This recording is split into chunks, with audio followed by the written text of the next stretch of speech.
Good evening, everyone.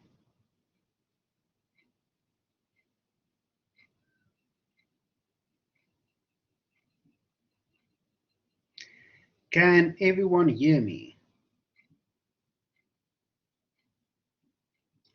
Okay, cool. So what does SCI for the subject module code stand for?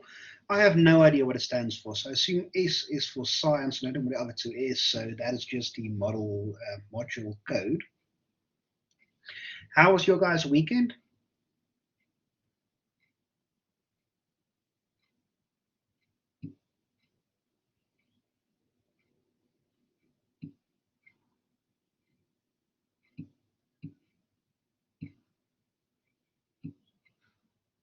I'm glad your weekend was well and good. My weekend was also not too bad. So let's give another minute or two for more friends to join us. I know the chemistry people are writing a test this evening from 5:30 to 6:30, so a few students will join us after them.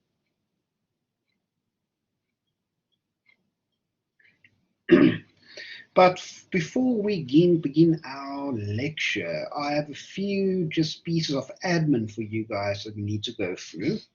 So the first one is I've updated the study guide. And in the study guide, I have now feedback on a few dates.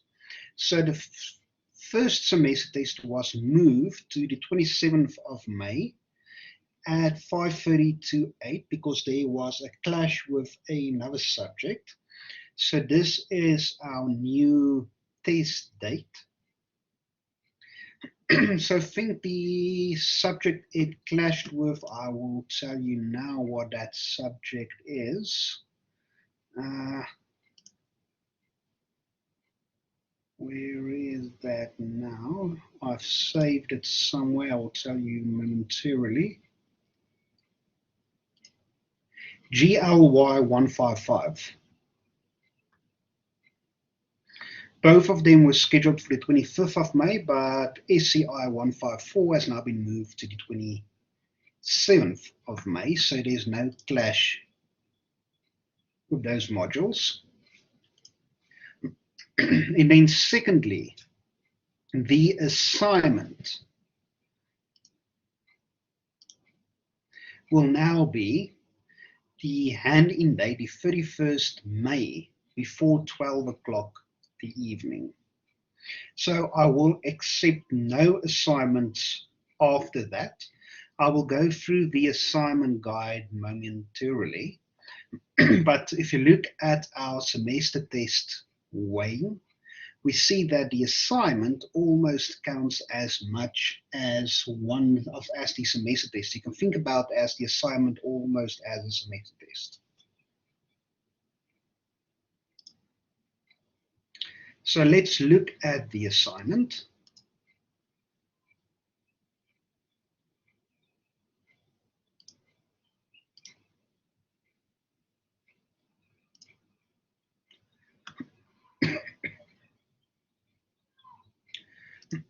So this means you almost have 3 months to do the assignments. So for this assignment, please take note, this is not a group activity. So every one of you must hand in. So there's not two semester tests. There's a test and an assignment, but the assignment has the exact same weighing as a semester test.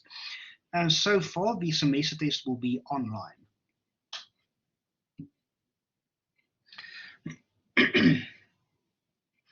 So for this semester test, you will observe the moon for 10 consecutive days. So for the moon, you will draw it on a piece of paper. So for your piece of paper, you will have a measurement system and want to draw it, and then you will show, and all your reportings will be right in a proper scientific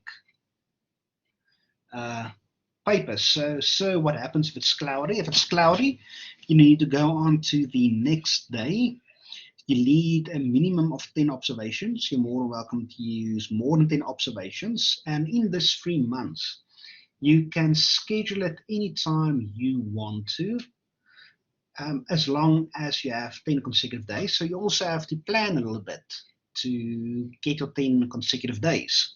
So let's go read through the guide. So yes, 10 consecutive observations, each for 1 day you're observing. Yes, the days has to be consecutive.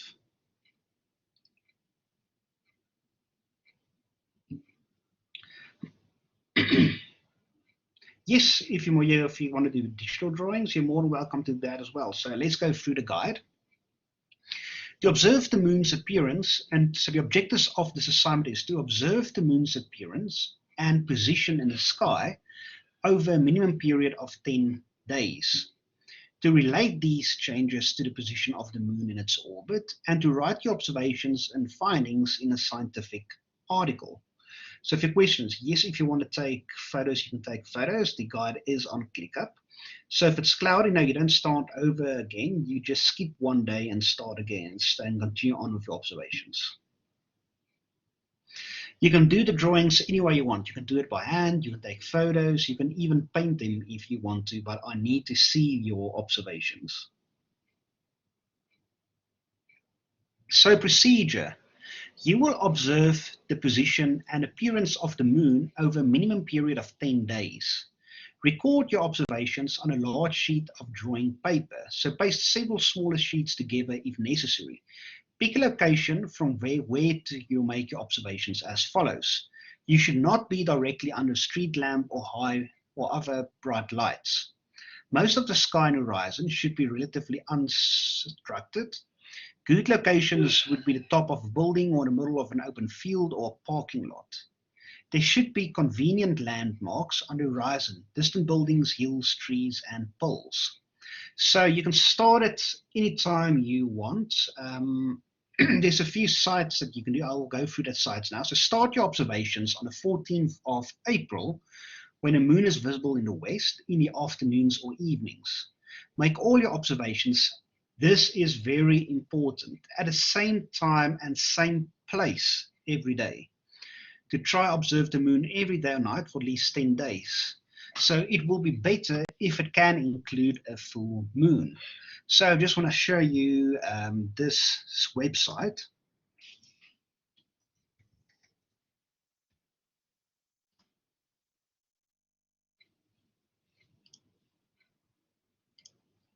I'm just opening up this tab.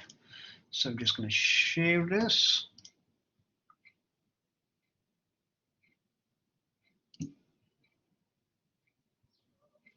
So a minimum of 10 days.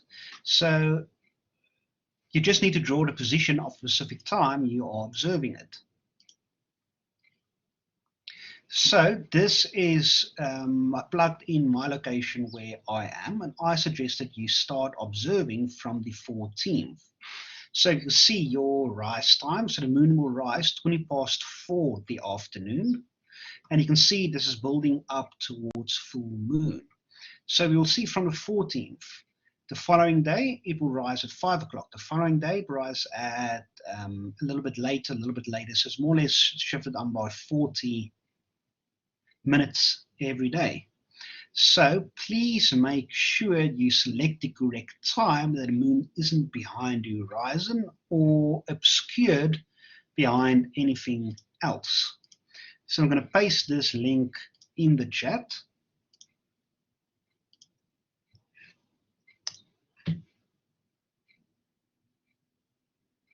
So how long should we observe the moon for? So that's only, so if you say, for example, every day at 7 o'clock, you literally just draw a picture of where the moon is at 7 o'clock on that day, and you draw the picture on the same piece of paper every day. So should we just be able, yes, you can paste 10 photos of the moon next to each other on a piece of paper. You can do that as well. So let's go back to the study guide or the assignment guide.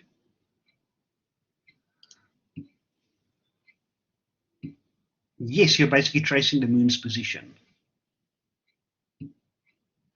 So do we draw where the moon is or how the moon looks? You draw both, where it is and how it looks. So what happens if there's a bunch of cloud cover at some point in the middle of the 10-day period? Do we restart from scratch? So no, you don't restart from scratch. You just restart when it clears up. The only time you restart is when you pick your location and time correct and the moon disappears behind something. So you're more than welcome to take photos instead of drawings as well. So you can draw it, you can take pictures, you can sketch it, you can paint it. As long as I can see the position and shape of the moon for a period of 10 days. So make a scale drawing on your sheet of paper of the landmarks on the horizon as seen from your point of observation. Do this by holding your ruler at arm's length and measuring the height and position of the landmarks and their separation. This can be done in daylight anytime before you start the observations. Work out convenient scale for this drawing. The same scale will be used to plot the positions of the moon. Measure the positions of the center of the moon with respect to your landmarks. Using the ruler at arm's length, first measure the altitude of the moon, the distance above the horizon. Then determine how far east or west the center of the moon is in the sky. Each night, plot the moon's position on your drawing using the scale you use to mark the drawing. Use a circular object such as a coin to draw the moon's disk. On scale can be that the diameter of the moon's scale and your distance scale can be different at a plot position. So use shading to draw the phase of the moon as seen in the sky. So a note, the date and time of the observations on the drawing. Be careful when taking your measurements. You may find that the length you measured will be longer than the ruler held at arm's length. When this happens, measure your distance in pieces, as you would then measuring anything very long. So, in your article that you need to write, you will answer a few explicit questions for me. And let's look at the questions. In the following diagram, 8 positions of the moon are given in its orbit around Earth, labeled 1 through 8. The upper part represents the orbit, looking down on it from the north. The lower part illustrates an earthbound observer's view of the moon at each of the 8 positions. For each position 1 through 8, shade the dark and illuminated portions of the moon from perspective of the observer above the Earth-Moon system and observer on the Earth-Moon system. So indicate by using heavy dot on both parts of the diagram where the moon was at the time of your observations. Then, at question number 2, at what time of the day would you expect to observe a new moon rising, a first quarter moon rising, a full moon setting? Then third, when you observe a quarter moon, was it first or third quarter, and how could you tell? Then a fourth question, using your crude ruler measure and estimate the diameter of the moon. Take the moon to be 384,000 kilometers from Earth and show your measurements and calculations. So load shedding creeping up on the students. Hope it's recorded. Yes, the session is being recorded. Yes, I saw stage 2 load shedding was announced. So what is a heavy dot? Just the dots able to see where you are on the sketch. And then write a scientific paper of maximum 3 pages describing your observations and explaining your results. Answer the above question in your scientific paper as well.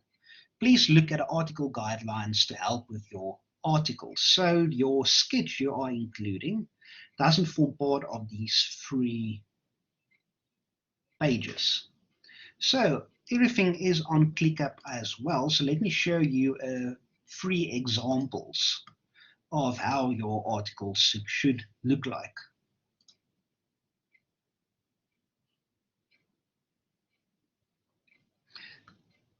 So this is very important for your article.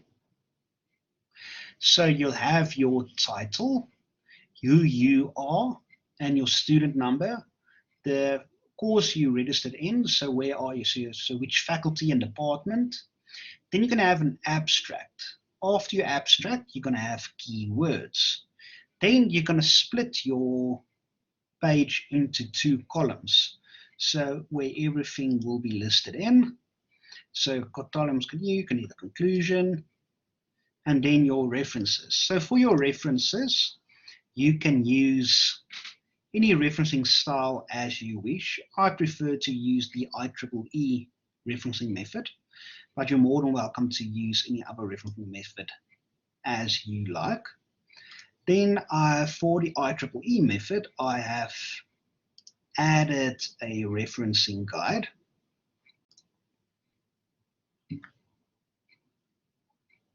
Yes, so it has to be in this layout. So this is the layout. So there's actually a lot of research that needs to go into this, because what you observe, you need to actually describe it to me. What is the science behind it? What's the physics behind it? So do you need to draw any background details like trees and buildings if you're drawing the moon? Yes, it will help drawing background details, because of the background details you can figure out your scale. So yes, all of this is already posted to ClickUp.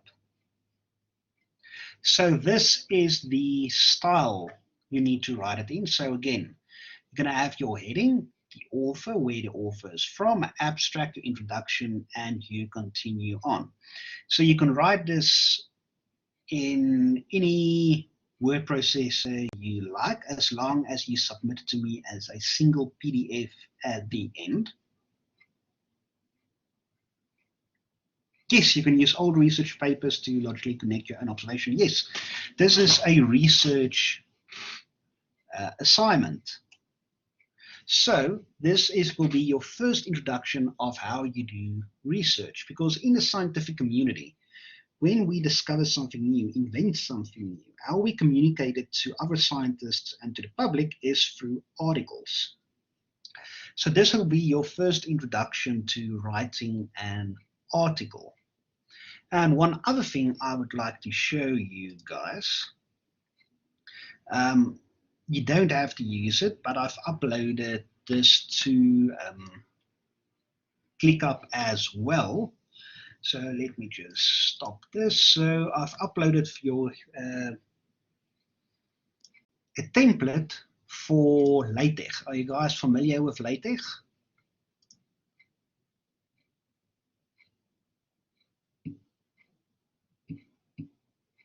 So LaTeX is we can call it a word processor, but it takes a bit of getting used to it. But as soon as you're used to it, then it's very, very nice to use. So LaTeX, it's spelled like latex, but it's pronounced as LaTeX. So in LaTeX, we can see as a template I've uploaded for you.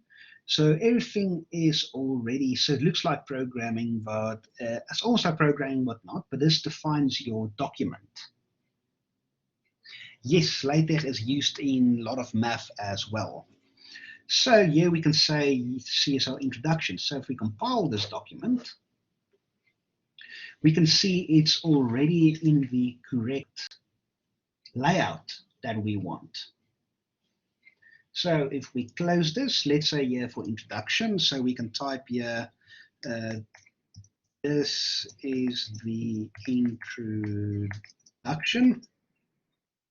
And if we compile it, we can see here, there it says, this is the introduction. And then when you add a new section, you do it like this. It's a section method. So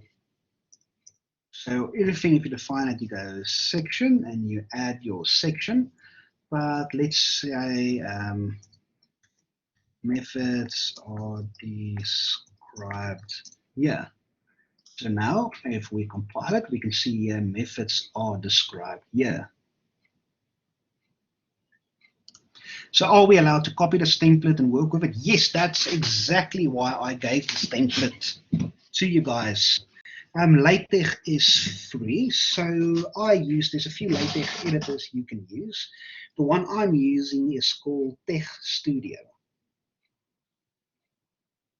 So you're more than welcome to use this, but so if you want to use Microsoft Word, you can use Word. If you want to use Google Docs, use Google Docs. If you want to use OpenLibre or OpenOffice, you are more than welcome. So what are the guidelines to marking such? Are the arguments needed? So okay, I'll show you the marking group rubric as well.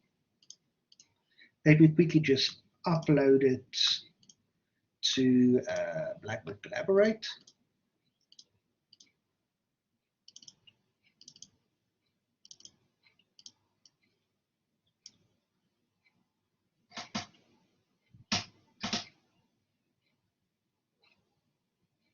He's just converting. Okay, so let me show you the marking guide.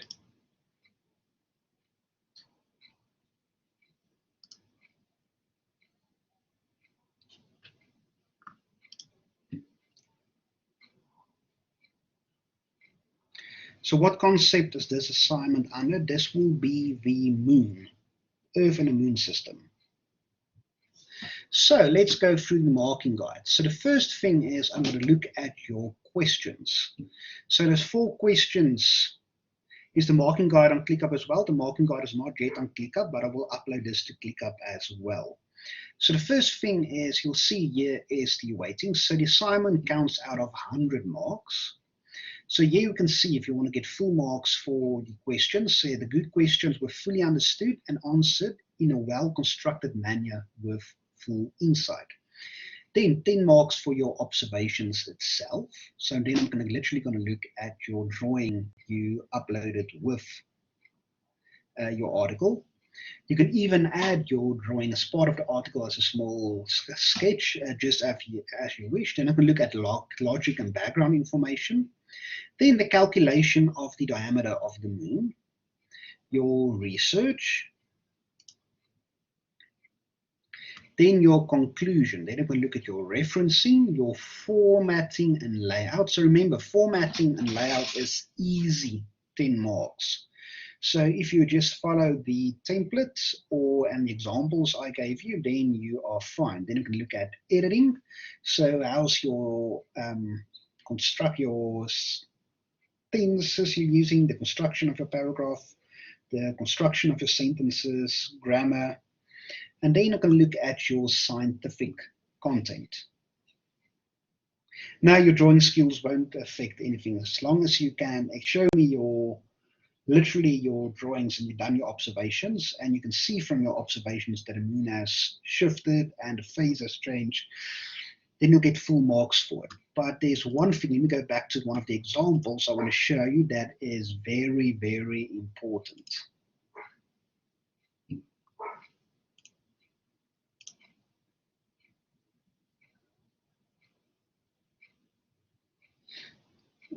Come on.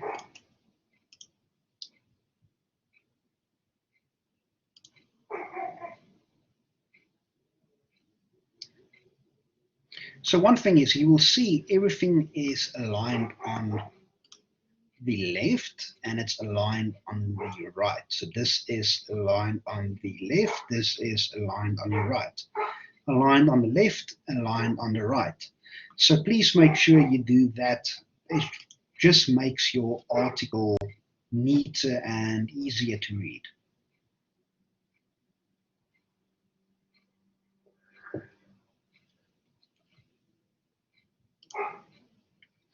So I know this is a lot to go through. So process this, and then tomorrow evening I will go through the study guide again. So what tense should we use? You use the past tense and in third person.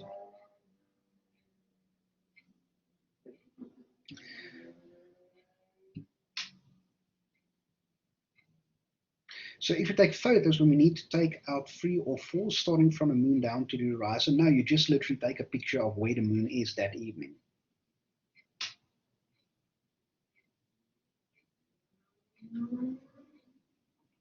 So in the comments, this is what AIM is for. Yes, this is what AIM is for. But one thing to make sure in your article, always third person. You don't say we have done, or we have found that this is to be true. you say it has been found that the experiment leads to this. You don't say we, you don't say I, you always write in the third person.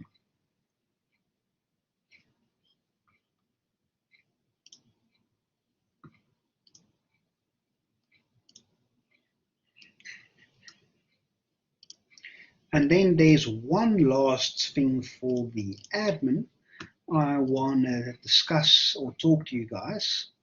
And where is it?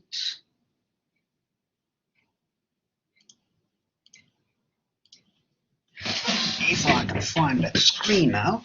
So the next thing is, and that's a bit of a pet peeve for me, and that is how to write a proper email. So this is something I get annoyed, is a lot of people in a class still don't know how to write an email. So I'm going to send this email to myself. So usually when I get a weird email, so let's say a subject 154, and then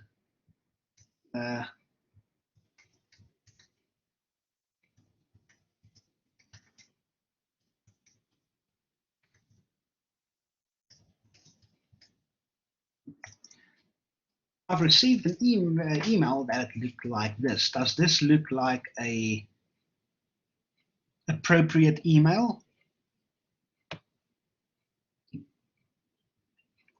So your emails are usually formal to a bit informal. So remember, I get a load of emails every day. So I said this in our first introduction lecture. I get about up to 70 emails a day, even more. So I need to reply to everyone. So if it's urgent, then please state in the proper headings. So say, for example, test, say, for example, GMY 155 semester test dashes with SCI 154. That is perfect. Then you can say, for example, good day, sir.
So this looks a lot better and a lot more professional. So here in your subject, I can clearly see what it's about and that it is important.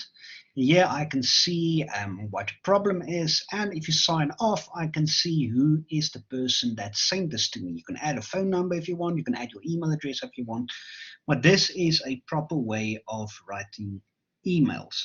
Not in WhatsApp form or text message form. You write out an email properly. Does everyone agree with me?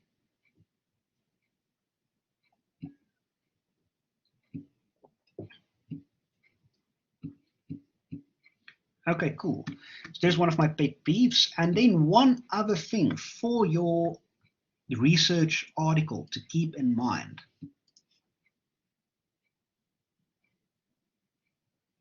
So if it's a very urgent email, just say, you say urgent, the word urgent in your email line. So urgent test clash, for example, or NB test clash. Then I will know that's an email I will have to pay attention to immediately. Otherwise, I will reply to email within the day. So one other thing to keep in mind is with this research article is plagiarism. The university takes plagiarism very, very, very seriously. So your assignment is going to run through a program called Turnitin, and Turnitin will see for your references, if you've references your sources, and will look for plagiarism from your sources and also from fellow students as well. So the university guidelines says if you get your Turnitin will generate a similarity report saying your work is a certain percentage similar to other works. That means a certain percentage of plagiarism. You are allowed to have 30% plagiarism or 30% similar to other works. Then you're fine. If you are above 30%, then you will be handed over to a special committee at the university, and disciplinary action will be taken against you. So what is the different results that can happen due to your disciplinary action if you commit plagiarism? Usually what happens is you are expelled 2 years from all universities internationally and in South Africa. So yes, I will open up a Turnitin link. You can check beforehand.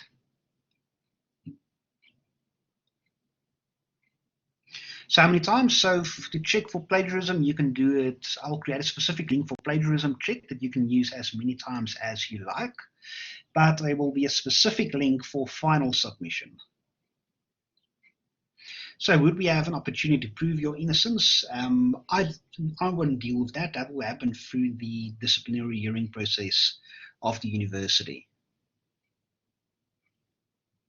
So last year I had 3 students that committed plagiarism. One had 80% plagiarism copied from sources, and 2 other students copied from one another exactly the same their articles, and all 3 of them was handed over to the faculty for disciplinary action.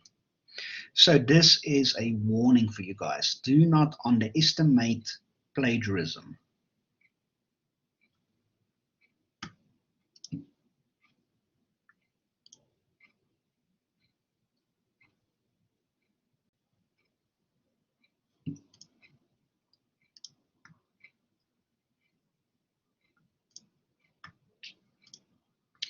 Okay, cool. And now with, this is the wrong one. So with all the admin out of the way, we can start with tonight's lecture.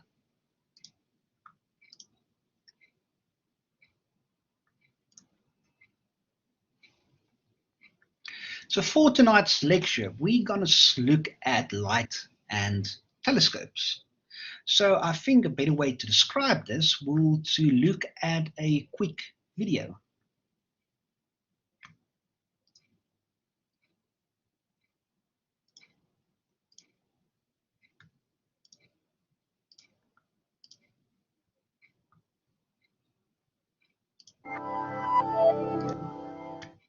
I've talked a lot about observing the sky with your eyes, just simply going out and seeing what you can see.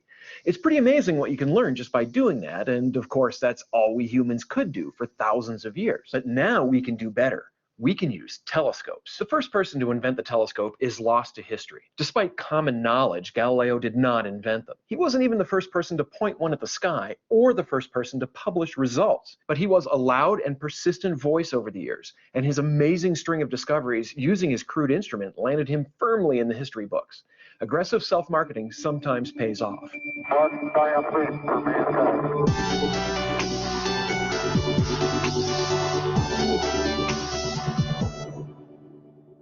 You might think the purpose of a telescope is to magnify small objects so we can see them better. That's how a lot of telescopes are marketed, but to be honest, that's not exactly the case. If you want to be really general, the purpose of a telescope is to make things easier to see, to make the invisible visible, and to make the things already visible more clearly. A telescope works by gathering light. Think of it like a bucket in the rain. The bigger the bucket, the more rain you collect. If your bucket is big enough, you'll get plenty of water even when it's only sprinkling out. In the case of a telescope, the bucket is an optical device like a lens or a mirror that collects light. We call this device the objective, and the bigger the objective, the more light it collects. Look at your eyes. Well, that's tough, so let's think about our eyes for a moment. They also work as light buckets, but they only collect light through our pupils, which even under the best of circumstances are less than a centimeter across, a very tiny bucket indeed. But we can do better. To extend the analogy, a telescope is like a bucket with a funnel at the bottom. All that light that it collects is then concentrated, focused, and sent into your eye. It turns a trickle of light into a torrent. The amount of light it collects depends on the area of the objective. That means if you double the diameter of the collector, you'd collect 4 times as much light, because the area of the collector goes up as the square of the radius. Make a bucket 10 times wider and you collect 100 times as much light. Clearly, as telescopes get bigger, their ability to show us faint objects increases enormously. In fact, that was one of Galileo's first and most important discoveries. Stars that were invisible to the naked eye were easily seen through his telescope, even though it only had a lens a few centimeters across. Those faint stars didn't emit enough light for his eyes to see them, but when he increased his collecting area with a telescope, they popped into visibility. The primary way telescopes work is to change the direction light from an object is traveling. I can see a star with my eye because light from that star is sent in my direction, into my eye. But most of that light misses my eye, falling to the ground all around me. The telescope collects that light, bounces it around, and then channels it into my eye. When the very first telescopes were built, this changing of the direction of light was done using lenses. When light goes from one medium to another, say from going through air to going through water or glass, it changes direction slightly. You see this all the time. A spoon sitting in a glass of water looks bent or broken. The spoon is doing just fine, but the light you see from it is getting bent, distorting the image. This bending is called refraction. The way light bends depends on what's bending it, like water or glass, and the shape of the object doing the bending. It so happens that if you grind a piece of glass into a lens shape, it bends or refracts the incoming light in a cone, focusing it into a single spot. It's a light funnel. This refraction has a couple of interesting results. For one thing, the light from the top of a distant object is bent down and the light from the bottom is bent up. When this light comes to a focus, it means you see the object upside down. It also flips left and right, which can be a little disconcerting and takes getting used to when you're using a refracting telescope. For another thing, the lens can magnify the image. That's again because the light is bent and the image created of an observed object can appear larger than the object does by eye. It depends on a lot of factors, including the shape of the lens, the distance to the object, and how far away the lens is. But in the end, what you get is an image that looks bigger. That has obvious advantages. A planet like Jupiter is too far away to see as anything other than a dot to the eye, but a telescope makes it appear bigger, and details can then be seen. When Galileo and other early astronomers pointed their telescopes at the sky, multitudes were revealed. Craters on the moon, the phases of Venus, Jupiter's moons, the rings of Saturn, and so much more. The universe itself came into focus. When astronomers talk about using a telescope to make details more clear, they use a term called resolution. This is the ability to separate two objects that are very close together. You're familiar with this. When you're driving on a road at night, a distant car coming toward you appears as a single light. When it gets closer, the light separates out, resolves into two headlights. A telescope increases resolution, making it easier to, say, split two stars that are close together, or to see details on the moon's surface. The resolution depends in part on the size of the objective. In general, the bigger the telescope objective, the better your resolution is. Resolution is more useful than magnification when talking telescopes.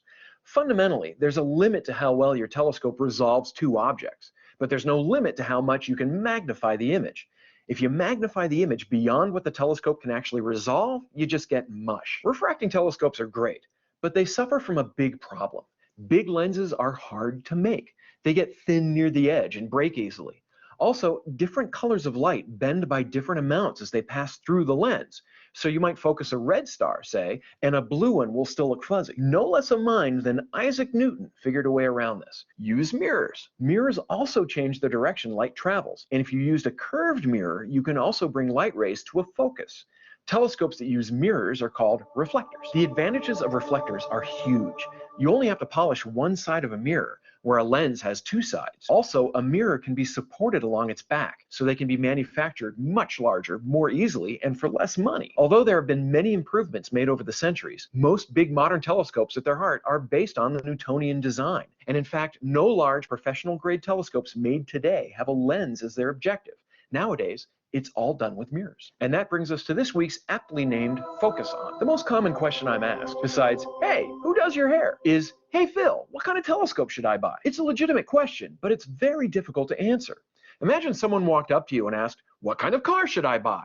That's impossible to answer without a lot more information. Same for telescopes. Do you want to look at the moon and planets, or fainter, more difficult to spot galaxies? Are you really devoted to this, or is it more of a pastime?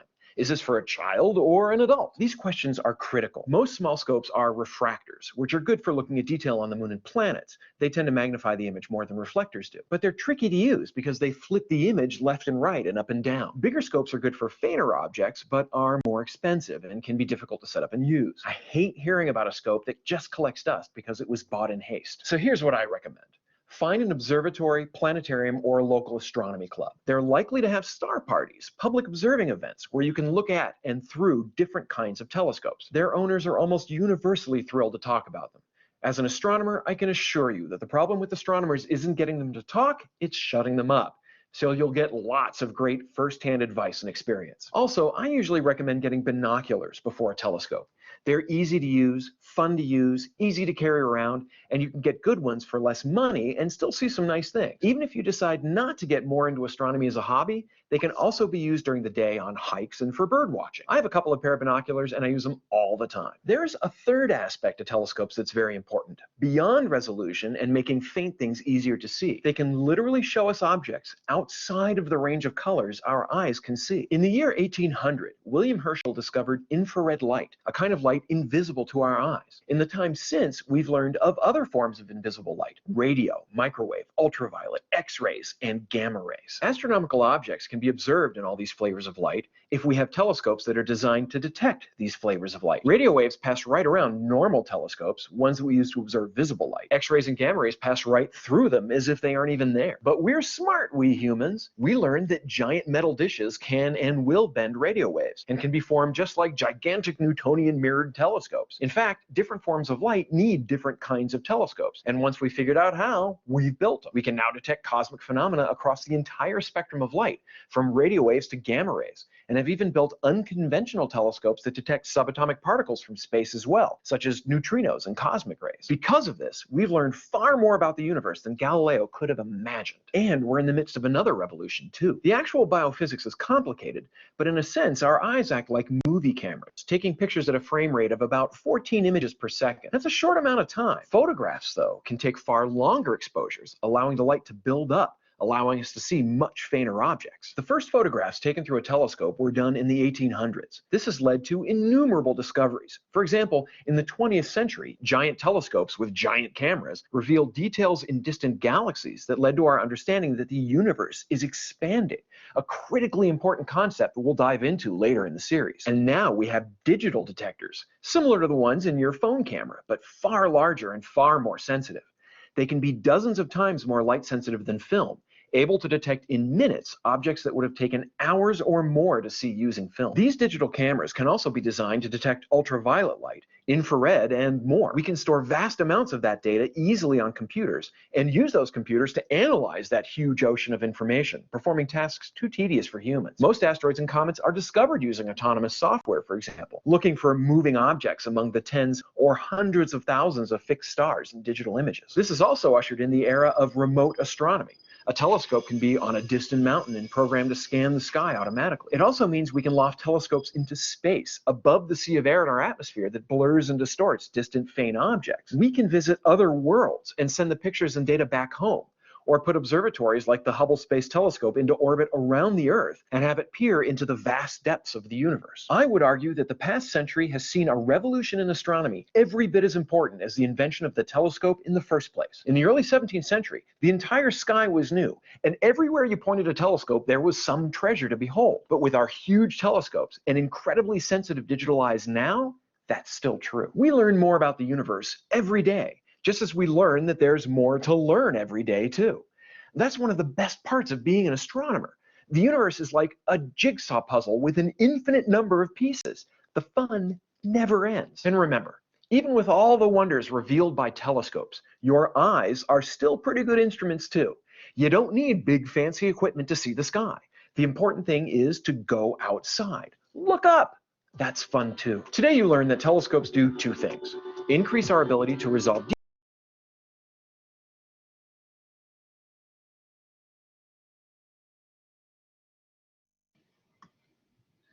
So that in essence is the sweet and short of how telescopes work and why we use telescopes. But we are going to delve a little bit deeper into this topic.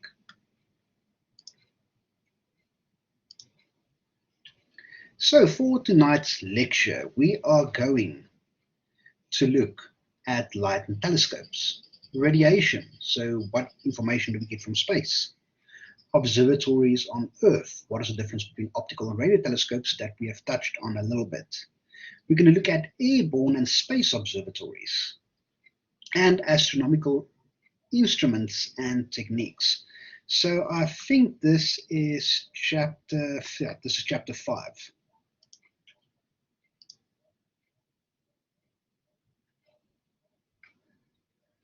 So the strongest thing that's given us to see with a telescope.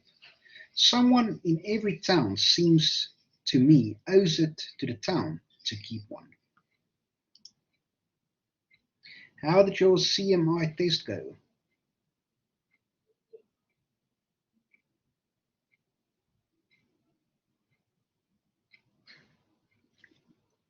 So telescopes gather and focus light. So you need to study what light is, how it behaves. On your way to understanding how telescopes work, you will learn about telescopes that capture invisible types of light, such as radio waves and X-rays, enabling astronomers to put together a more complete view of celestial objects.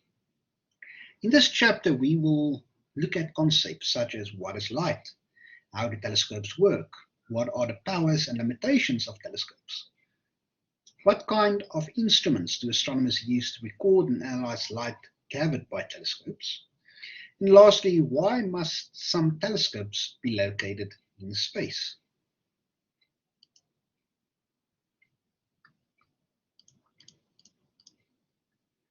The science of astronomy is based on observations. Astronomers cannot visit distant galaxies and far-off worlds, so they have to study them using telescopes.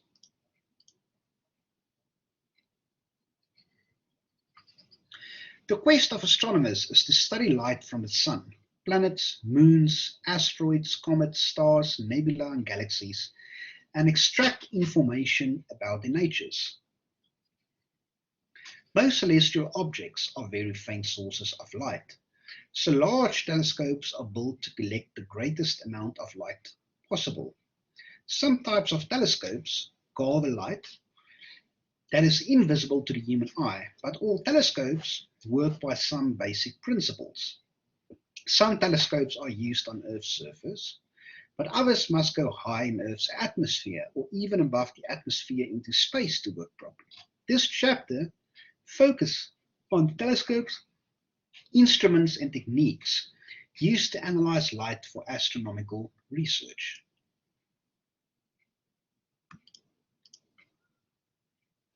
Astronomers no longer spend time mapping constellations or charting phases of the moon. Modern astronomers analyze light using sophisticated instruments and techniques to investigate the compositions, motions, internal processes, and evolution of celestial objects. To understand how astronomers gain such detailed information about distant objects, we first need to learn about the nature of light. So what can you guys tell me about light?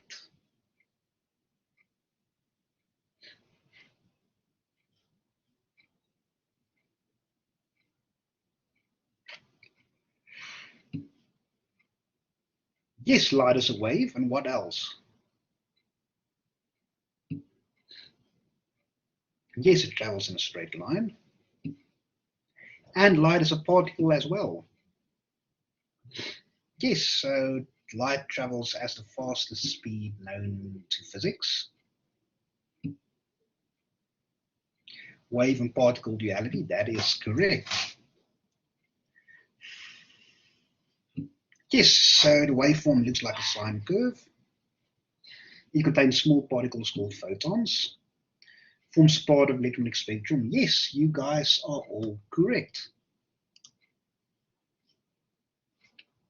So when you admire the colors of a rainbow, you are seeing an effect of light acting as a wave when you use a picture of the same rainbow.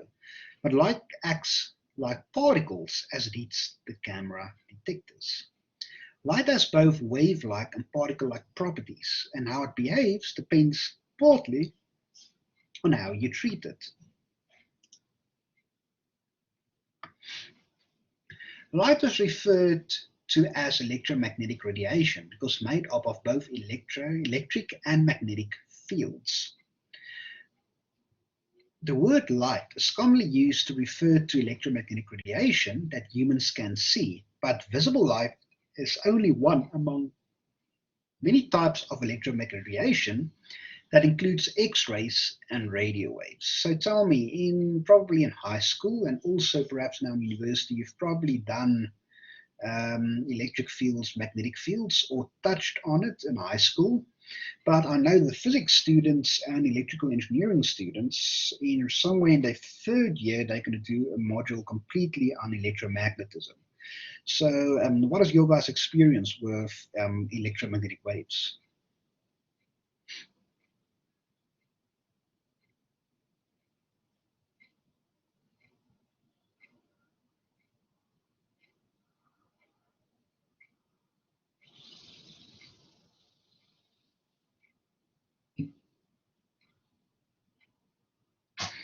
You've read Griffith's book on electrodynamics, so yeah, it's a very good textbook. That's probably the one you're going to use in third year.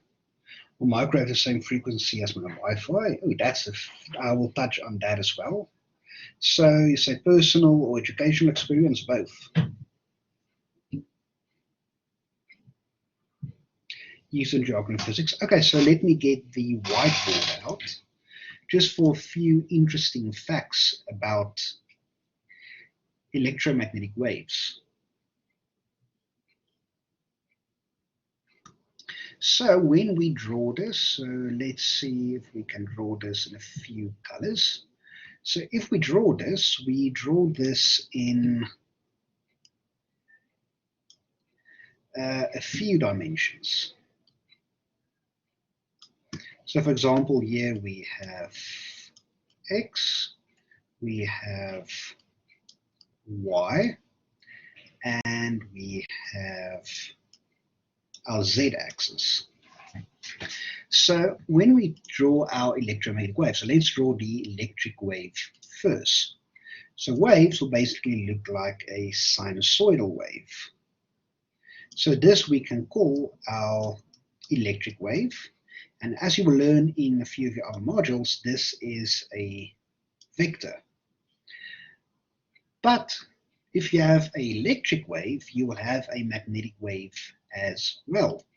And your magnetic wave will always be perpendicular to your electric wave. So our electromagnetic wave will go on this axis. So if you will look at head-on, so if you look at head-on, we will see the one wave oscillating up and down in this way. And we will see the other wave oscillating this way. This is just something interesting. So we will call this our magnetic field and electric field. So one thing is our electric field will always induce a magnetic field. So for example, let's wipe this out. Let's say, for example, we have a piece of copper wire. Here is our wire.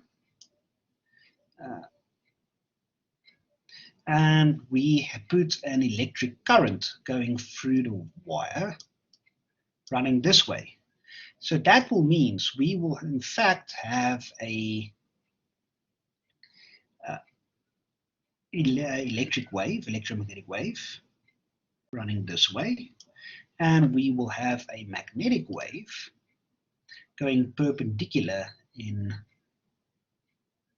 this way this is not nicely drawn, but they are perpendicular to one another.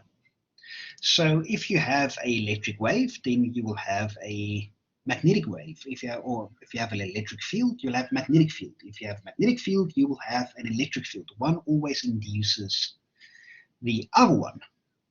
Let me get to the whiteboard again, and I saw your interesting question saying that your Wi-Fi and your microwave all run on the same frequency.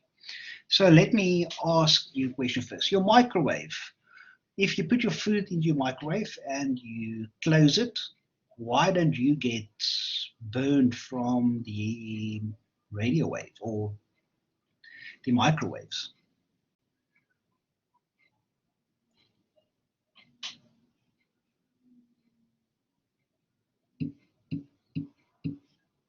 It's absorbed by the food, the waves are too big to escape, Faraday cage, so the protective glass, the material from the microwave. So basically there's two things, the Faraday cage is the one, and the waves are too big to escape. So if you look at the glass front panel of your microwave, so let's draw the panel. So the panel has, so this is our front panel, that is glass, but our microwaves can travel through those glass. But if you look closely, you'll see the entire glass lid has this grid-like, this is drawn badly. You will see as this grid-like structure.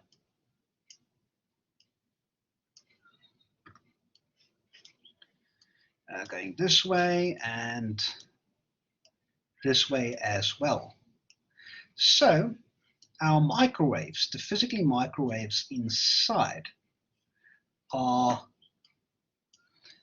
roughly, what's it, 2.4 gigahertz, so that's roughly more or less 1 centimeter, 1 to 9 centimeters. The closest microwave, smallest microwaves is about 1 centimeter. But yes, Mr. Mavil, you can go up to 9 centimeters. So usually what happens is, that's what happened there, our microwaves will come in from the magnetron, and you'll see these sine wave is literally too big to go through these holes. So literally the microwave, the literal wave, thinks it's hitting a solid surface, although there is these mesh openings, but it means the waves are literally too big to fit through one of these mesh openings. But if we have a wave that's wavelength is smaller than these openings, then it will go through. And that is one of the nice things of electromagnetic waves, electromagnetic radiation. If you have a mesh surface, depending on the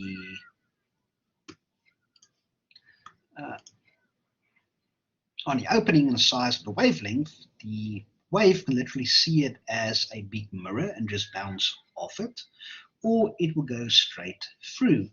And that is why we can design telescopes, especially in the electromagnetic spectrum that's not visible light. So if you think about visible light, we have our normal, let's say, lens or mirror.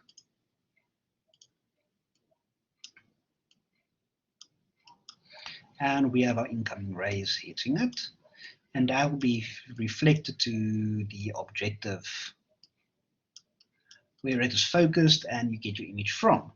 But for example, in this, we will see we have incoming light rays that will eat it coming back. Same thing, what we'll do if you use X-rays. X-rays will pass right through the surface of a mirror because the X-rays can move between the particles of the mirror itself, meaning there's a mesh opening they can move through. So if you want to do X-rays, we need a material that the wavelengths won't be able to fit through for a for X-rays, and then we need material for that, and then we construct a telescope. And that's why your microwave has a grid on the front that we can still see through, but a microwave is not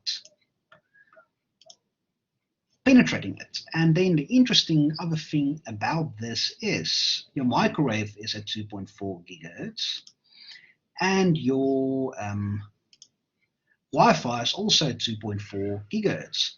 But it all depends on the power levels you're working on. So for microwave, the power levels are much higher, so therefore you can literally cause a food to vibrate, and the vibration causes your food to heat up.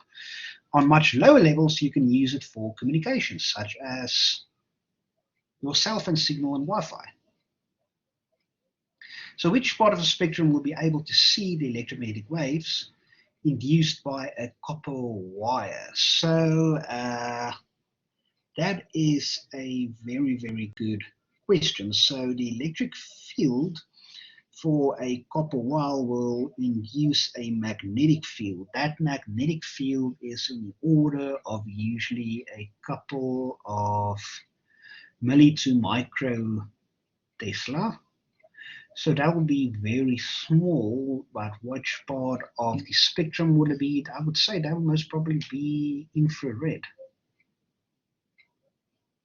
But through this, we can look at our entire electromagnetic spectrum. So here we can see our long radio waves. And here we can see our, literally at the wavelengths itself, our short gamma rays. So the higher the frequency, the smaller the physical wavelength. And the bigger the physical wavelength, the bigger the frequency. So our optical telescopes, due to limitations of the mirror and where the mirror and lens are designed for, are just for our normal light waves or the visible spectrum. So here we can see in the visible spectrum, the bluish is at 400 nanometers in wavelength and a red at 700 nanometers in wavelength. But that is the only thing those optical telescopes are designed to see. But the rest of the electromagnetic spectrum we can still observe.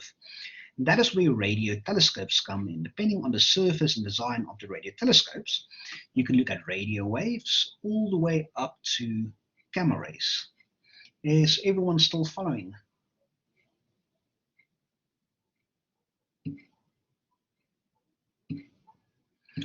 Okay, cool. So you all are comfortable with the electromagnetic spectrum, electromagnetic waves, frequency, and wavelength.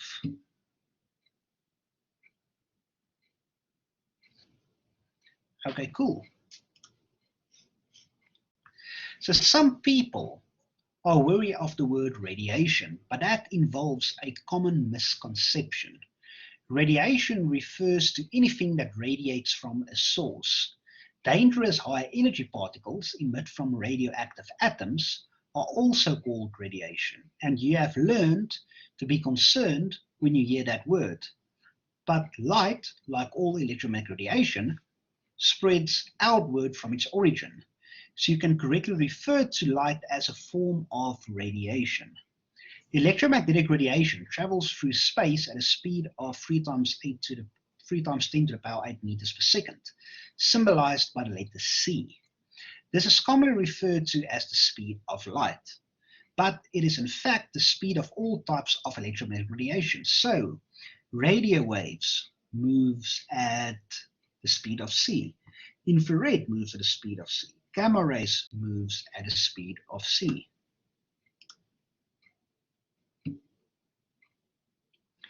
Gravity does not move at a speed of c, but that's a conversation for later on this module. Electromagnetic radiation can act as a wave phenomena.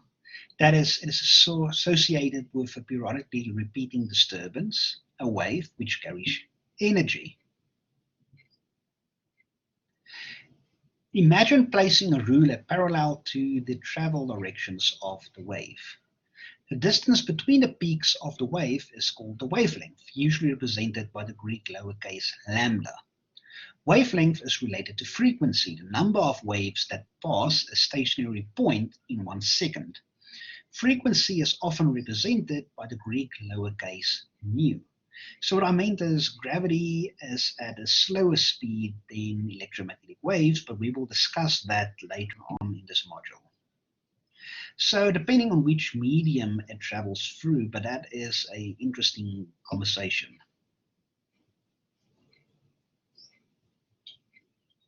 So you guys are all probably familiar with this equation.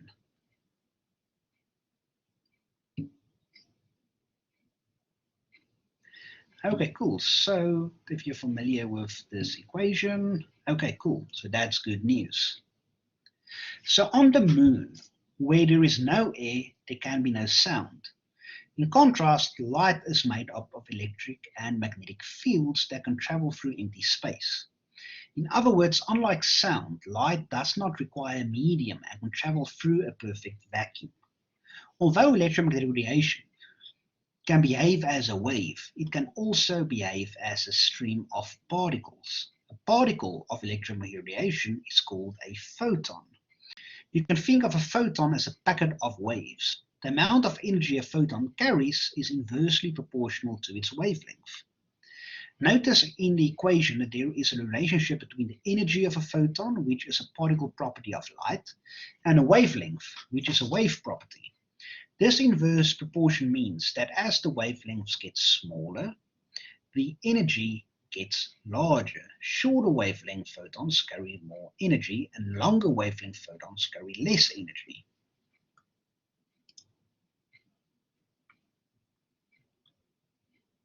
So here in this image, we can see the spectrum of visible light. It's tending from red to violet.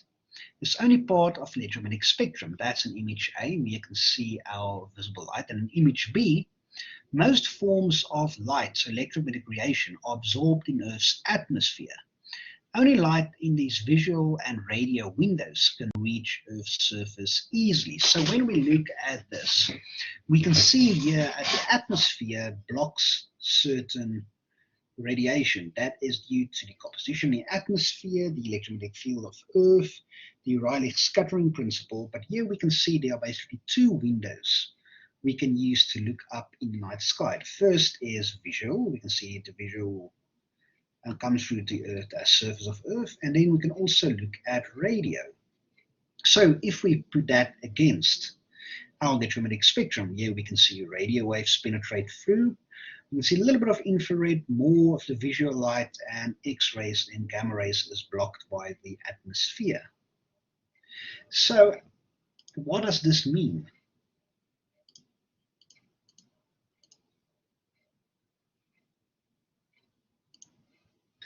Any ideas?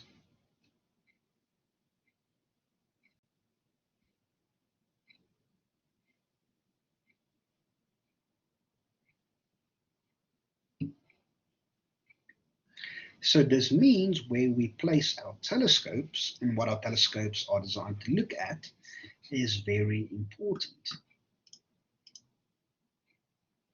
So the average wavelength of visible light is about 0.0005 millimeters, so roughly 50 light waves would fit end to end across the thickness of a sheet of household plastic wrap. Scientists usually give the wavelength of light using nanometer units, equal to 1 billionth of a meter. Another unit that astronomers commonly use is called the angstrom, named after the Swedish astronomer Anders Jonas Angstrom.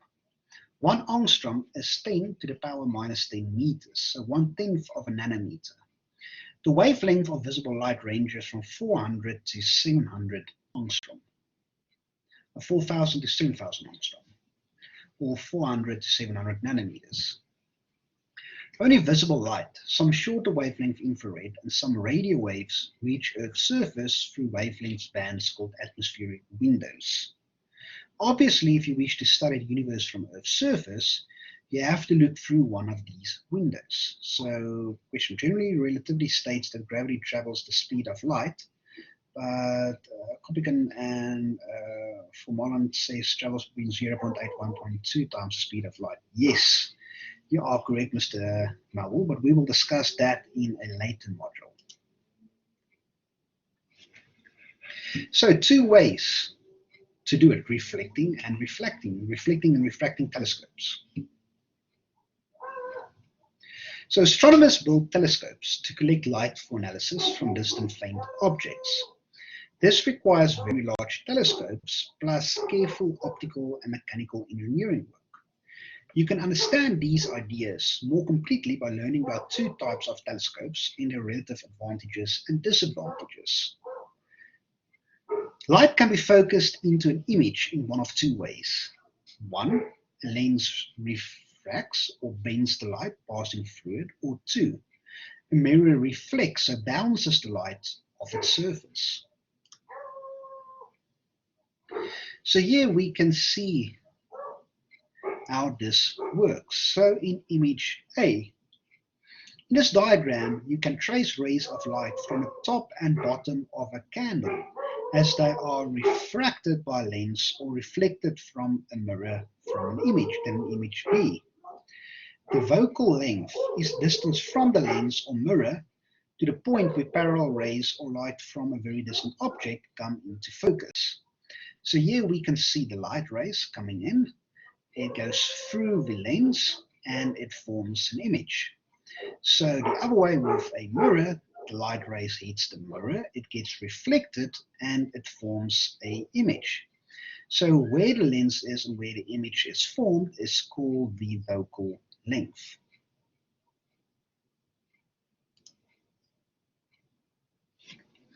These two ways to manipulate light correspond to two astronomical telescope designs. Refracting telescopes use a lens, and reflecting telescopes use a mirror to gather and focus light.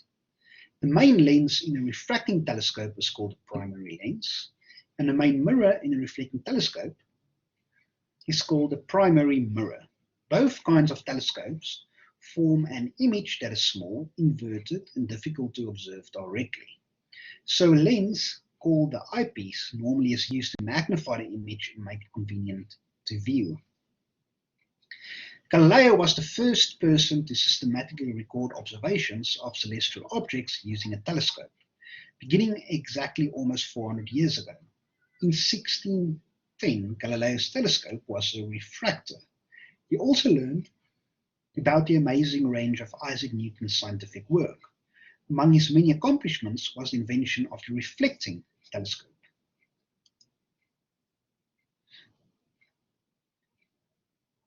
The distance from a lens or mirror to the image it forms of a distant light source, such as a star, is called the focal length. Short focal length lenses and mirrors must be strongly curved, and long focal length lenses and mirrors are less strongly curved. The surfaces of lenses and mirrors must be polished to eliminate irregularities larger than the wavelength of light. So here we can see the eyepiece, the primary lens, the light coming in, focused onto the eyepiece. Here we can see the light waves coming in, hitting the mirror. That gets bounced up to a secondary mirror, and from secondary mirror into the eyepiece.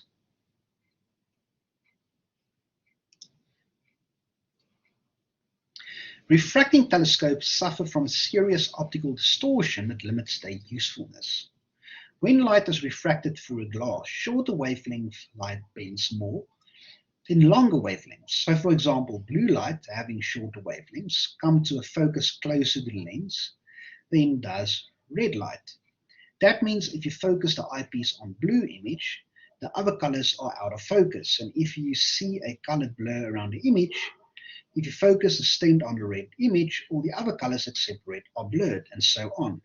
This color separation is called the chromatic aberration. So this is a nice question for the test and exam, just a hint for you guys.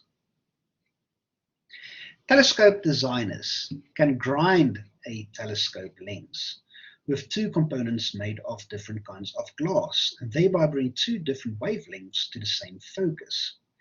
That does improve the image, but a so-called achromatic lens are not totally free of chromatic aberration. Even though two colors have been brought together, the others are still out of focus. Are you all happy with this definition?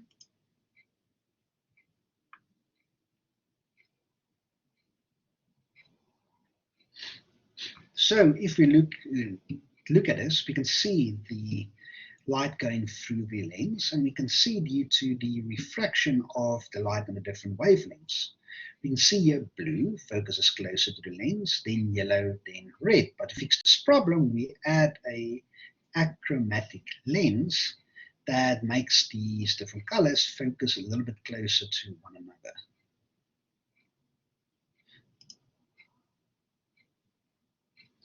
Telescopes that collect visible light are called optical telescopes. Like visible light, radio waves from celestial objects can penetrate Earth's atmosphere and reach the ground. Astronomers gather radio waves using radio telescopes that resemble a giant TV satellite dish. It is technically very difficult to make a lens that can focus radio waves. So all radio telescopes, including small ones, are reflecting telescopes. The dish is the primary mirror.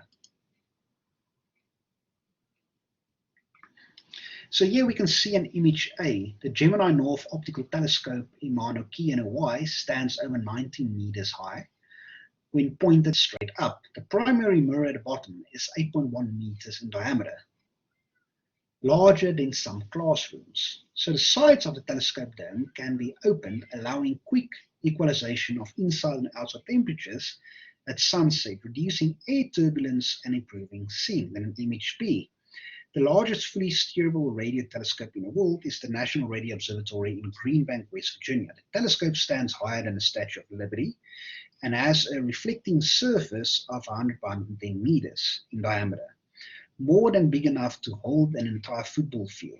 Its surface consists of 2004 computer-controlled panels that adjust to maintain the shape of the reflecting surface.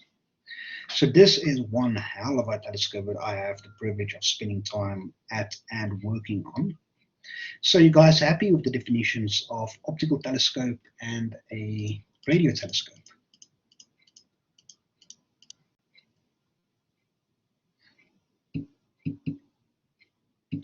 So something interesting. Do you think it's important, the temperature, when using a telescope?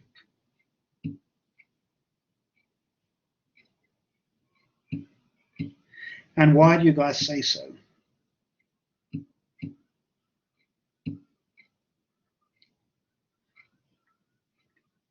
So if you look at an optical telescope, that's usually in a dome. So Mr. Potgieter has less particles in the air, but it's not only the particles in the air. But if you have a telescope that's in a dome, and that dome is cooler than the outside temperature, and you open up the dome, then due to the rapid temperature difference, you can actually crack your mirror, and you don't want that. So usually before you start observing, a couple of hours beforehand, you start equalizing the temperature, that the temperature inside the dome and outside the dome is the exact same temperature. So when you open up the dome, you don't damage your mirror, and there's also not any distortions on your mirror that will cause problems. On our radio telescopes, we do almost the exact same thing, but except for now our equipment called receivers. So the incoming radio waves or electromagnetic radiation will hit the surface, and that will be bounced back and hit to the receiver. So the receivers are cryogenically cooled because the electronics, an electron flow inside electronics actually causes noise as well. So usually at Hartebeespoort, we keep our receivers usually at 12 Kelvin. That's usually around about minus 260 degrees Celsius. At Greenbank, they keep their receivers at 4 Kelvin. So that is very, very close to absolute zero. So radio wave telescopes collect far more crucial data than normal lens telescopes. So you can say yes and no. It all depends on what you are observing. And why don't you have an aircon that regulates temperature? So that, for one, that uses a lot of energy, so it's more convenient. So basically you use an aircon inside the dome to regulate the temperature that is exactly the same as the temperature outside.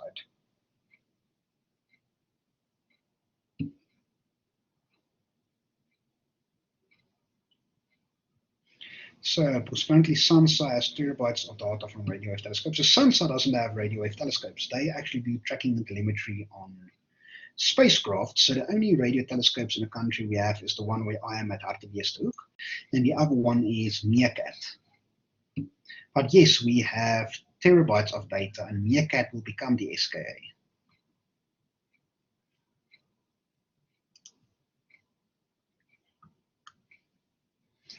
So astronomers use the term seeing to refer to the amount of image blurring due to atmospheric conditions.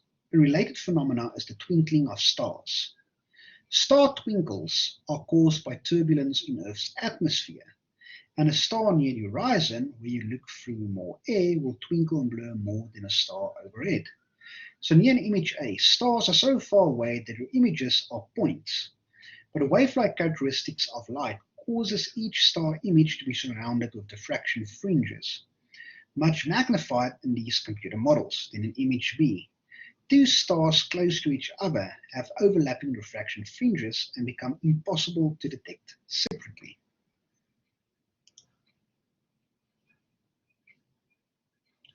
So yeah, two ways to do it, so reflecting and reflecting telescopes.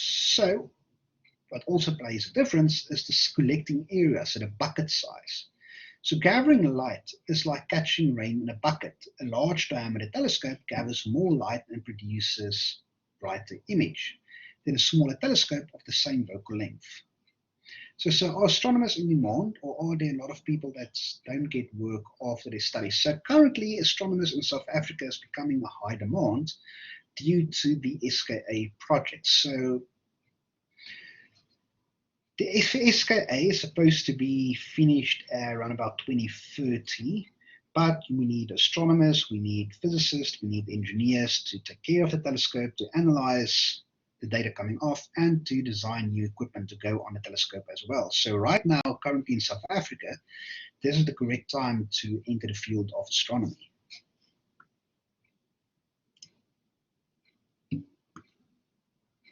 Pleasure. So here we can see in the image to the left. The left half of the photograph is a galaxy from an image recorded on a night of poor seeing. Small details are blurred. In image B, the right half of the photo is from an image recorded on a night where Earth's atmosphere above the telescope was steady and the seeing was much better. Much more detail is visible under good seeing conditions. So what would you guys classify as good seeing conditions?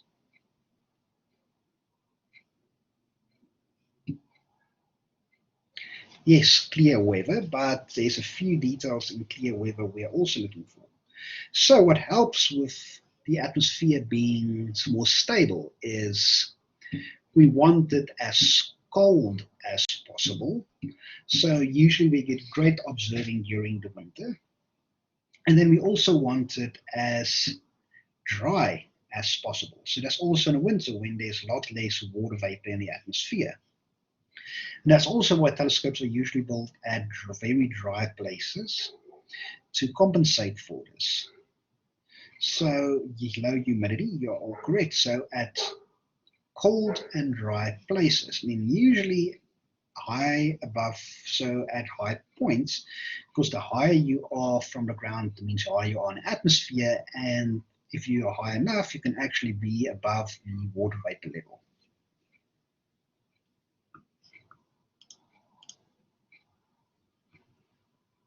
So this is another question I could ask in a test and exam. So the powers of a telescope.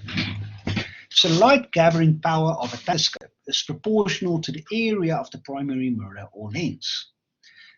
A primary with a large area gathers large amount of light. This area of a circle lens of a mirror as a diameter is just a normal equation for diameter.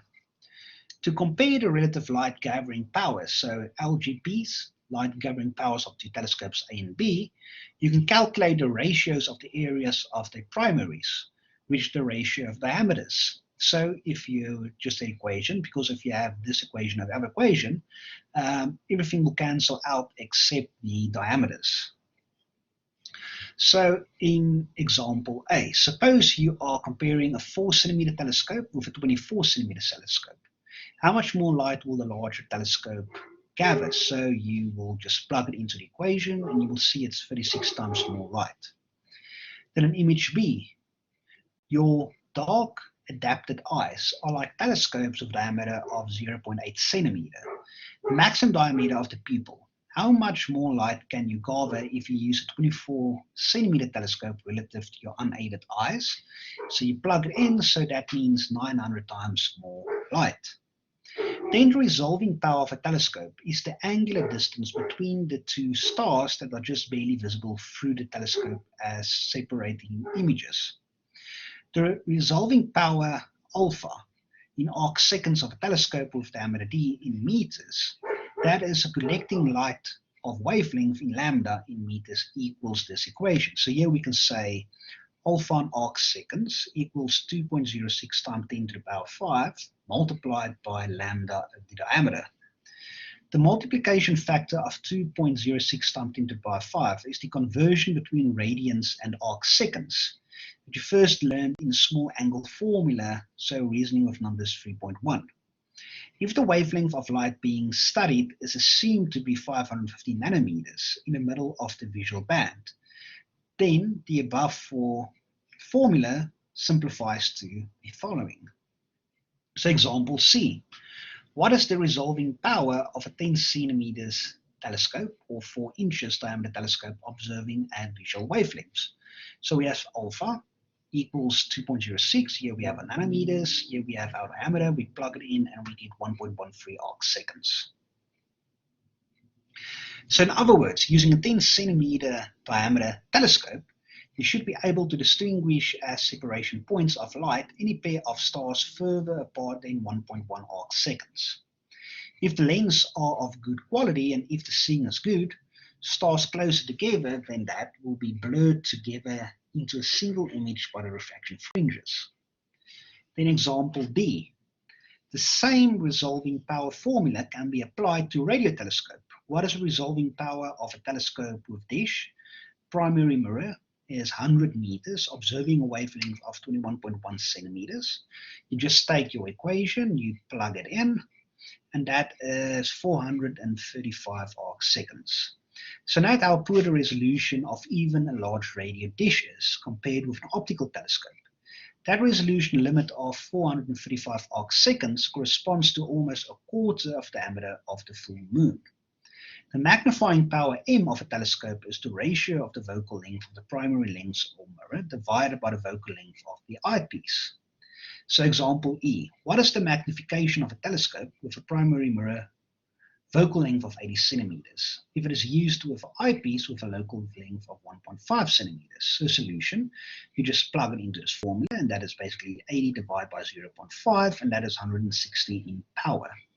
So it is straightforward, just plug and play. So question, is rain a major problem in telescope maintenance? So yes, it is. So usually every observatory will have a maintenance day every week where you will do maintenance on the telescope.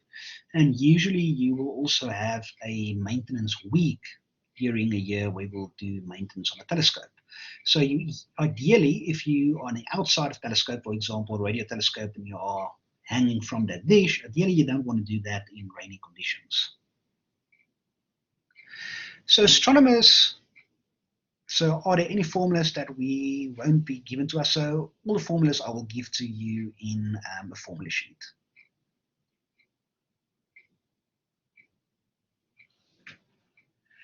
Astronomers avoid cities because light pollution, the brightening of the night sky by light scattered from artificial outdoor lighting, can make it impossible to see faint objects. Radio astronomers face a problem of radio interference comparable to visible light pollution. Weak radio waves from the cosmos are easily drowned by human-made radio noise. Everything from automobiles with faulty spark plugs to poorly designed communication systems. A few narrow bands are reserved for astronomy research, but even those are often contaminated by stray signals. To avoid that noise can have an effect on the radio telescopes. For example, if you compare it to dark sky, astronomers locate radio telescopes as far from civilization as possible, hidden in mountain valleys or in remote deserts. They are able to study the universe protected from humanity's radio output.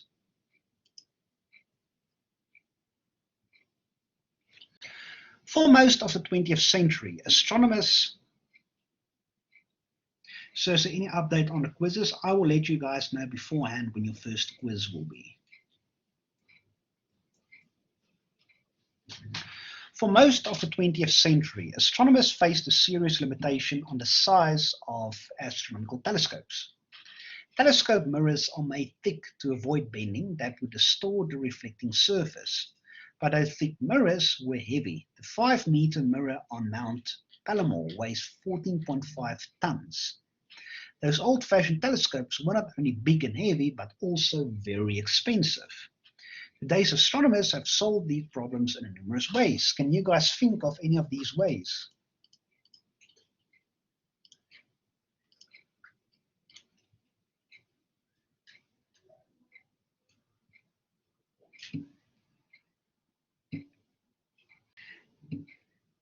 LFS different materials, and not really floppy mirrors, concave, convex. So let's discuss these ideas. So firstly, conventional design reflecting telescopes use large, solid, heavy mirrors to focus starlight to a prime focus, or by using a secondary mirror to a Cassegrain focus. Other telescopes has a Newtonian focus or a Schmidt-Cassegrain focus. Telescopes must have sidereal drive to follow the stars. An equatorial mount with motion around the polar axis is the conventional way to provide that motion. Today, astronomers can build simpler, lighter weight telescopes on alt-azimuth mounts that depend on computers to move the telescope so that it follows the apparent motion of the stars as Earth rotates without having an equatorial mount and a polar axis.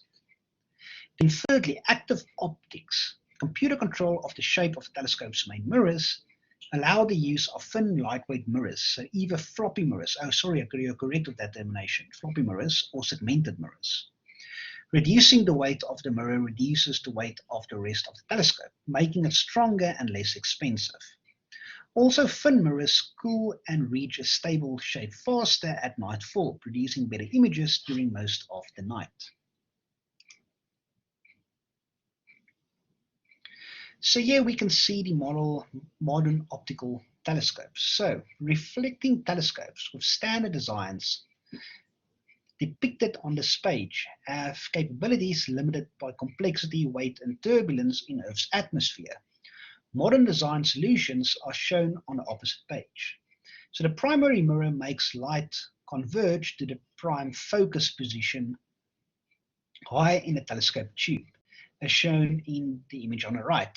Although the prime focus is a good place to image faint objects, it is inconvenient for large instruments. So a secondary mirror can reflect the light through a hole in the primary mirror to a Cassegrain focus. This focal arrangement is the most common in large telescopes. So what that means is we have our incoming light, it hits our mirror, it goes up, and that's where usually the image will be focused and formed, but instead we have a second mirror.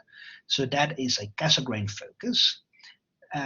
So that gets reflected through a hole in the center mirror, and they use our Cassegrain focus. Then here in image 1A, smaller telescopes are often built with a Newtonian focus.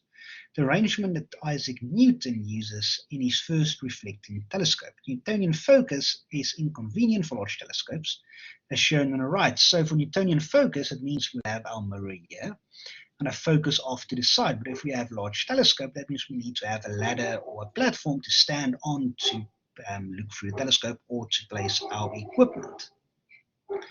So in image 1B, many small telescopes, such as the one on the left, use a Schmidt-Cassegrain focus. A thin correcting plate improves the image, but is not curved enough to introduce serious chromatic aberrations. So here we can see the light reflects back. Here's our eyepiece, and that's a Schmidt-Cassegrain focus. Then in image 1C, shown below Observations using the 4-meter-mile telescope at Kitt Peak National Observatory in Arizona can be made either the prime focus or the Cassegrain focus. So note the human figure at the lower right. So here is the size of a human, this is the size of the telescope.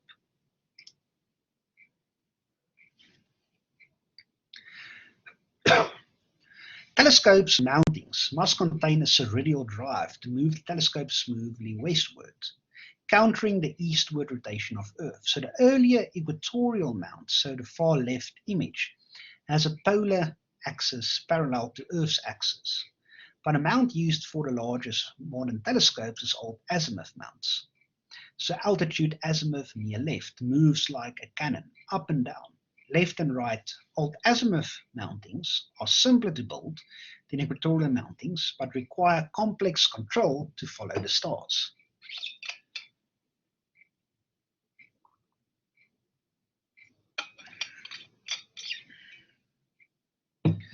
So here we can see our equatorial mount, and here we can see our old azimuth mount. Then image number 3. Unlike traditional thick mirrors, thin mirrors, sometimes called floppy mirrors, are shown at the right, weighs less and require less massive support structures. Also, they cool rapidly at nightfall, and there is less distortion from uneven expansion and contraction. Then 3a. Grinding a large mirror may remove tons of glass and take months. But new techniques speed the process. Some large mirrors are cast in a rotating oven that causes the molten glass to flow to form a concave upper surface. Grinding and polishing such a preformed mirror is much less time consuming. And image 3c. Both floppy mirrors and segmented mirrors under their own weight.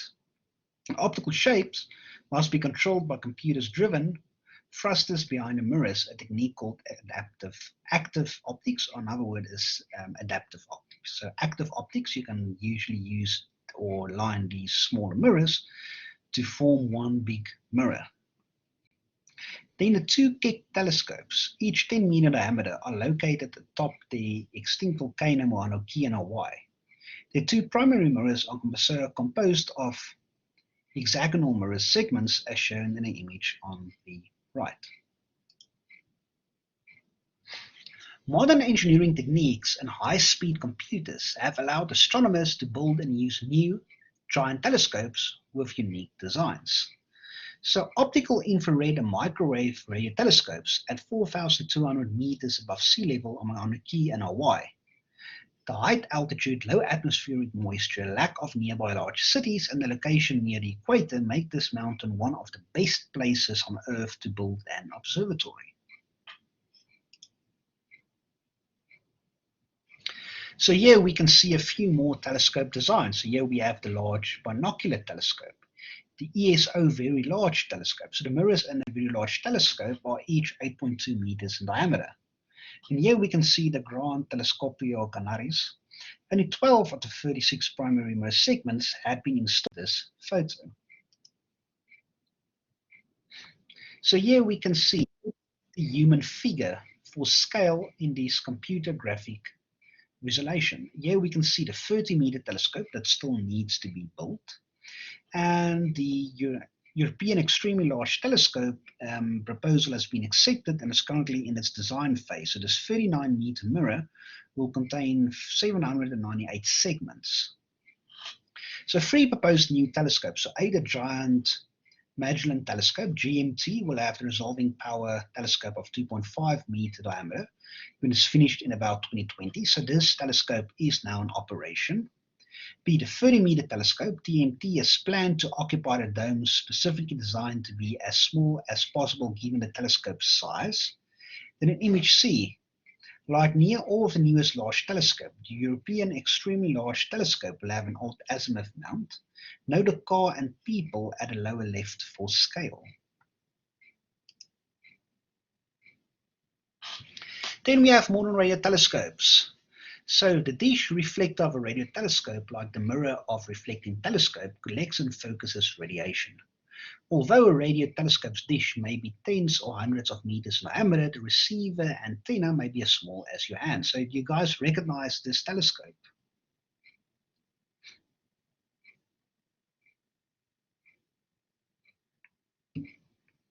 So this is the Arecibo telescope in Puerto Rico.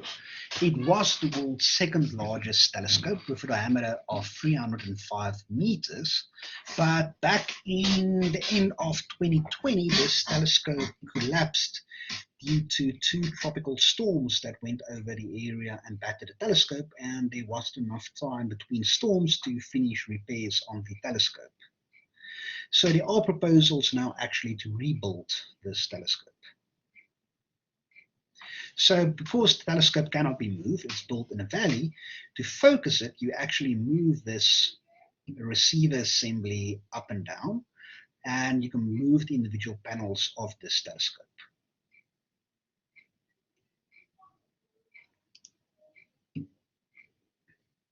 So yes, there were a few engineering errors as well, but the telescope was almost 60 years old.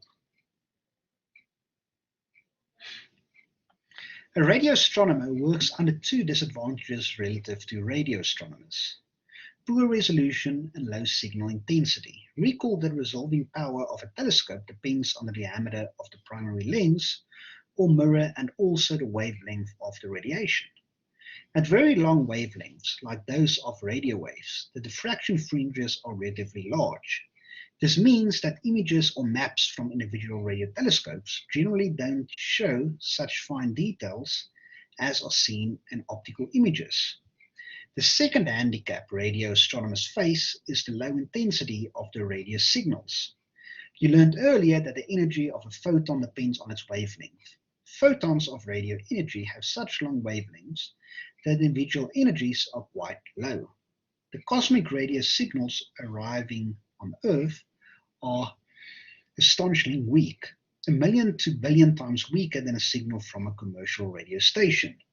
To get detectable signals focused on the antenna, radio astronomers must build large collecting areas, either as a single large dishes or by combining arrays of smaller dishes. Even then, because the radio energy from celestial objects is so weak, it must be strongly amplified before it can be measured and recorded.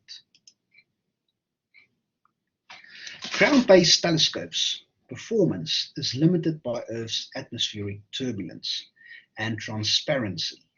As you will learn, there are sophisticated techniques that partly compensate for atmospheric seeing, but a telescope in space has no such problem, and its resolution is defined only by diffraction.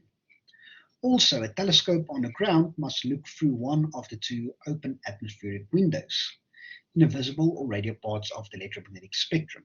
Most types of electromagnetic radiation arriving here from the universe, so infrared, ultraviolet, X-rays, and gamma rays, do not reach Earth's surface because they are partly or completely absorbed by Earth's atmosphere.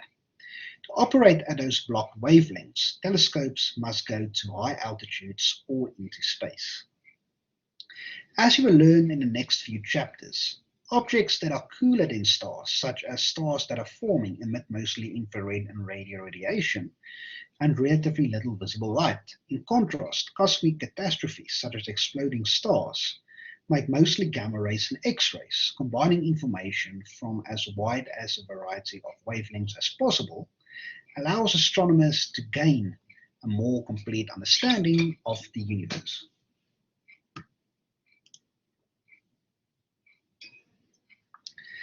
Now we're going to look at the Hubble Space Telescope, named after Edwin Hubble, the astronomer who discovered the expansion of the universe. The Hubble Space Telescope is the most successful observatory in history. It was launched in 1990 and contains a 2.4 mirror plus instrument with which it can observe visible and near-infrared, ultraviolet and near-infrared light. It is controlled from a research center on Earth and observes almost continuously. Nevertheless, the telescope has time to complete only a fraction of the projects proposed by astronomers from around the world. Most of the observations Hubble makes are at visual wavelengths, so its greatest advantage in being located above Earth's atmosphere is the lack of seeing distortion. It therefore can detect fine detail, and because it concentrates lights into sharp images, it can detect extremely faint objects. The Hubble telescope is as big as a city bus. It has been visited a number of times by the space shuttle so that astronauts could service its components and install new cameras and other instruments. Thanks to the work of the space shuttle astronaut crew that visited it in 2009 and was refurbished, the telescope's instruments, batteries, and gyroscopes, Hubble will almost certainly last until it is replaced by the James Webb Telescope. So the James Webb Telescope will carry a cluster of beryllium segments that will open in space to form a 6.5-meter mirrors. And the James Webb Telescope has been launched. So what causes the heating and cooling of stars? So that we will discuss in this module as well. But basically that is due to its gravity and to its nuclear reactions. So its fusion reactions. So here we can see an image A. The Hubble Space Telescope orbits Earth an average of 570 kilometers above its surface. In this image, the telescope is viewing towards the upper left. Image B is an opposite conception and visualization of the Hubble eventual successor, the James Webb Space Telescope, that has already been launched. The James Webb Space Telescope will be located in solar orbit 1 million miles from Earth and will not have an enclosed tube, this resembling a radio dish more than a conventional optical telescope. It will observe the universe from behind a multi-layered sunscreen larger than a tennis court. Then in image C. Artist's conception of the Herschel Infrared Space Telescope that carried a 3-meter mirror and instruments cooled almost to absolute zero. So question, do you believe we'll find a graviton or do you think it's another hoax like Planet 9? I'm still trying to be optimistic about Planet 9. So yes, we will find a graviton eventually, and Planet 9 is a hoax.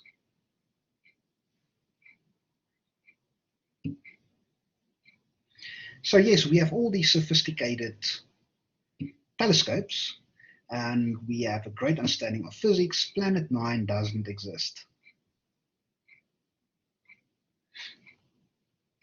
So infrared astronomy from an aircraft and spacecraft. So in addition to the atmospheric windows at visual and radio wavelengths, you've already learned about there are also a few narrow windows in short infrared wavelengths accessible from the ground, especially from high mountains such as Nyano Key. However, most infrared wavelengths are blocked, especially by water vapor absorption. Also, Earth's atmosphere itself glows in the far infrared. Observations at very long infrared wavelengths can be made only from a telescope carried to high altitudes by aircraft or balloons, or launched entirely out of the atmosphere on board a spacecraft. So here we can see the SOFIA, orange, that stands for the Stratospheric Observatory for Infrared Astronomy, is a joint project of NASA and the German Aerospace Center. It can fly up to altitude of 14 kilometers, where it can collect infrared radiation at far infrared wavelengths that are unobservable even from high mountains. In an image B, there's an infrared image of the planet Jupiter at a wavelength of 5.4, 24, and 37 microns, made during SOFIA's first flight of 2010, compared with visual wavelength images on the left. The white stripe in the infrared image is a region of relatively transparent clouds through which a warmer interior of the planet can be seen. So here we can see as a good example of how we can interpret data from an object. So Jupiter through a visual telescope or optical telescope, and the infrared image from SOFIA.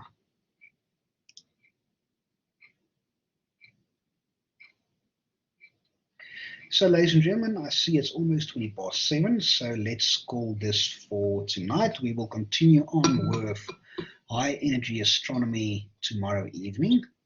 So if you have no questions, then you guys are more welcome to log off, and I will see you all tomorrow evening. And have a great evening. I will remain active for another minute or two if you have questions.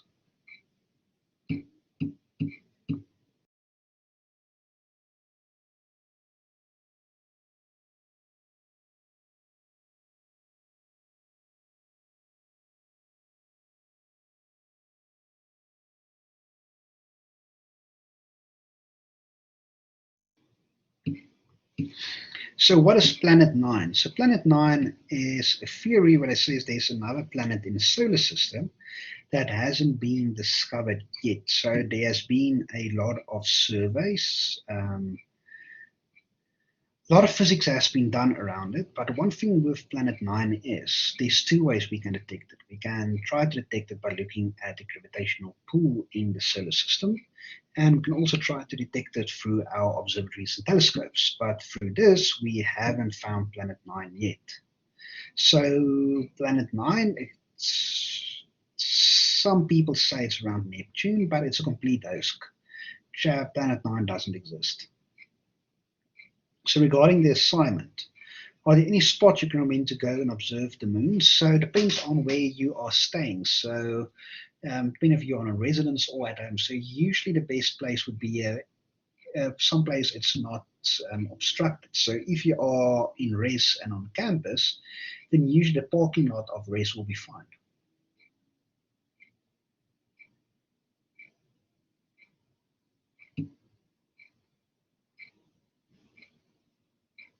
So the study guide does not have any outcomes. Would you like me to define outcomes in a study guide?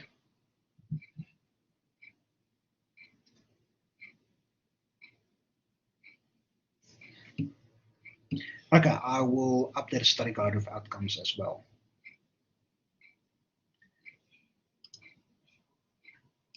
So yes, my research is centered on radio astronomy.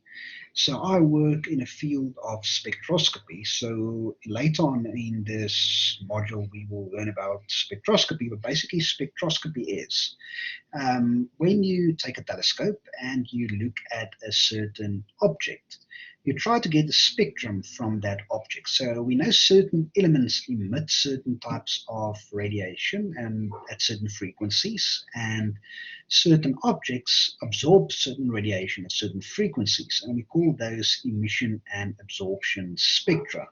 So what I try to do is I try to develop new ways to get better spectra from the objects we are observing.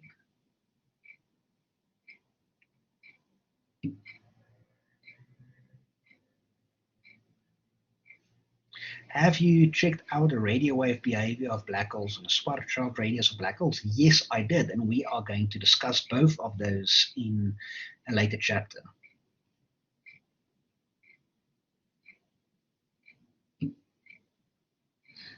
So we're right now still on the intro, so before we go into the what is a Schwarzschild radius and how do radio waves behave in the vicinity of a black hole, we first need to understand how telescopes work and how a few of the other telescopes work, and how do we observe these telescopes, what instruments go in the telescope, and how does everything in the universe behave before we can study those cool objects. But everything will lead up to that.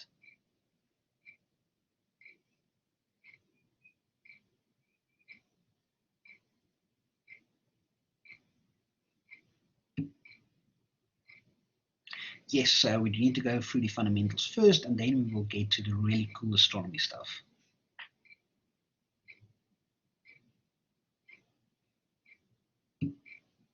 It's a pleasure. So if there's no more questions, I will also log off, and I will see you all in tomorrow night's class.